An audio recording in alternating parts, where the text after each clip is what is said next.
What's going on, everybody? This is Codster Games, and today we're going to be talking about the harvesting of animals, animal husbandry, and Dwarf Fortress. Now, if you're a new player, you most likely just click play now and sent the game just automatically created. Here's my wagon. I actually need to take this down. They brought in a bunch of random stuff. So you may have certain types of animals. You may have male and female of the same animals. You may have some animals that you have no idea what to do with. And I'm going to explain all this real quick. So there are animals that have to be in pastures. These animals, like right here, here's my pasture. How you would create one is you would click to your, right here, the zones. You would go pin pasture and just click. And I would give them a pretty sizable area. As you can see, this is mine. I don't have a ton of animals, but this is more than plenty for the animals that I do have. And you don't, just doing that isn't enough. You may do that and you'll be like, why are my animals still dying of starvation? I told them where to go eat. You do have to assign animals, so you would click this little rabbit with the plus sign and this will pull up. So this icon right here with the little yellow arrow tells you that this animal is assigned to a pasture. And then if you click a certain pasture and it has this check mark, that means this animal is assigned to this pasture. So this is, as you can see, my dogs and cats are not assigned to a pasture. These animals don't need to graze. They don't need to eat from a pasture. They will eat out of stockpiles or whatever. So they don't have to be in a pasture. But as you can see, my animals that do eat grass or forage or anything like that, my yaks, my turkeys, horses, and this goose are all going to be here in this pasture. Now, certain animals require a certain area to be perfectly happy. Like if I had, let's say, 100 yaks in this small area, they're going to get really pissed off with each other. There's not going to be enough food. Some will die of starvation. The animals will fight each other. Some will be seriously injured. They're going to lose weight. All of this stuff happens. So manage your herds properly. You don't want a ton of animals. So usually what I'll do is I only keep, if I'm going to keep a herd of yaks, let's say, I will keep one male, or you could do two for like safekeeping, just in case one dies of old age or something. So let's say 2 males and maybe 2 females or 3 females, depending on how many calves you want to produce.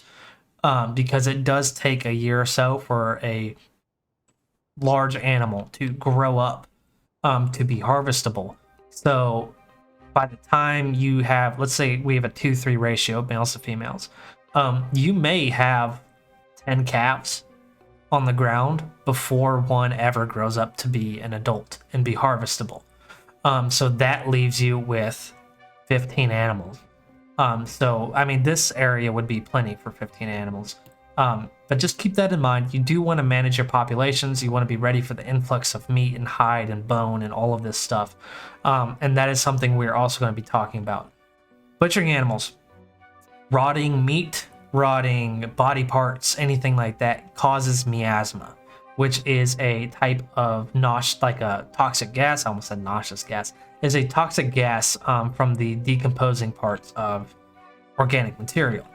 So basically, what you're wanting to do to be ready for that, what I like to do is if I have, let's say I have 5 bulls that I want to harvest or slaughter, what I'm going to do is I'm going to come in here. As you guys can see, I have an automatic thing of making barrels and bins, but I would automatically create wooden barrels. So I would be like, hey, I know that I have parameters and stuff for you guys making these. Craft 10. And the reason I'm crafting 10, I'm gonna craft 5 right now because I don't have a lot of animals I'm about to slaughter. So I'm gonna go ahead and create 5 barrels. I'm gonna let my guys get to work on that. And the reason why we're doing this is because you have to have places to store this meat, or else if it's in a barrel, it can last the entire game. But if it is not in a barrel, it will rot. And if you don't have the stockpile space for it, it'll sit in your butcher shop, which mine is right here, and it will also rot. And then you're going to have to go throw all that meat out, which is wasted food on top of toxic gas being produced. So we have the barrels being produced. I know they're being produced. I know I have some extra dwarves that are just sitting around doing nothing. So I have the hands to move this raw meat and nervous tissue and all of this stuff around. What you're also going to want, go into your zones and just kind of a little ways away from your fort. As you can see, mine is right here. This is my garbage dump. So right here, you would just click this and lay out a zone. And this will, they'll go throw like teeth, nervous tissue, like things you can't use, hooves. They'll come in here and they'll just throw them away and they'll just sit there. You can create like an atom smash or something, but that's a whole nother guide just to get rid of that stuff permanently. So now that we are producing these barrels, I know I have people ready to go to help out with the slaughtering of these animals. I'm going to go to my citizen tab and come over to pets and livestock. Now you can go by name. I like to do this, it just makes it a bit easier. As you can see, this duck or this goose is owned. It's a pet. I can't slaughter this animal. It's not something that I can slaughter. So the straight up and down icons are females. The one that's a circle and has like a little curve is a male. So just keep this in mind. Like here I have one female horse and I have 3 male horses. So 2 of these horses I will be trading. I'll be putting them in cages and trading them. But as you can see, I have a lot of turkeys, and I brought a lot of turkeys for a reason. They're very cheap. They provide good meat. They provide good bones. And yeah, they're very cheap. So I'm going to go ahead and slaughter 3 of these. And we're going to go right click and you will watch somebody will come up here and the butcher will grab one of these turkeys. There you go. Now he's leading him down to the butcher shop. Now we will wait for that down here. And there's the turkey and he just got slaughtered. So we'll go ahead and pause this. This is everything that you get. So the intestines, the fat will automatically get rendered in your kitchen. And the way you want to double check that is you come to labor and you go to kitchen. Oh no, you go to standing orders. And then right down here, as you can see, it says automate kitchen. And you want automate tannery. You want both of these active. You want to double check that before you slaughter anything. So the kitchen will take the turkey fat, render it down. It'll be used in cooking. The intestines will be used for a meal or something.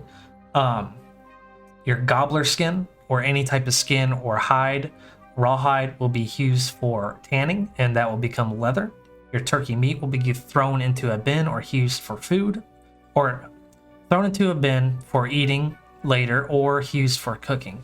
And then your gobbler bones or any type of bones will be used for, you can use them in your craft dwarf workshop. You can create bolts out of it for your crossbows, all types of stuff. So having animals around is very, very handy. You can, bones and skulls are economical.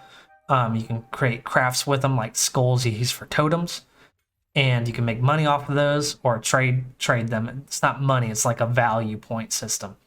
And then obviously creating food. So also, whenever I go and I slaughter animals to use like those things like intestines and stuff, I like to go into my thing and I like to create some lavish meals. I'm gonna only create 10. The difference between the easy meal, fine meal, and lavish meal is the amount of ingredients. So an easy meal is just 2 ingredients. They don't really pick and choose what ingredients there are, 2 ingredients, and they'll make it into something.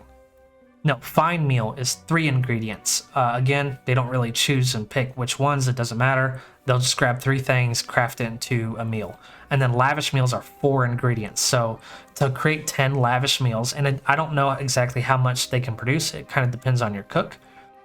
So your cook can produce a couple lavish meals with each craft, but your cook will just go and grab 4 materials or 4 food items and then craft them into a meal. And those meals will then be stored into barrels along with any other types of food that you have. So we're gonna go ahead and click play, let that finish. If this helped you guys out in any way, leave a like, subscribe. Helps me out a ton. I'm a new channel. I'm going to be putting out a lot of this. What is this icon here? My herbalist, not herb. My herbalist got stung by a honeybee. I have never had that happen before, but that sucks. I do have a hospital, so they should be okay. But yeah, if it did help you guys out in any way, shape, or form, leave a like, subscribe. I really appreciate it. Helps me out a ton. And I'm gonna be putting out a lot more content. I'm sure there's a lot of content already on my channel if you guys want to go check out any more guides, tutorials, playthroughs, anything like that. And I will see you guys next video. Peace.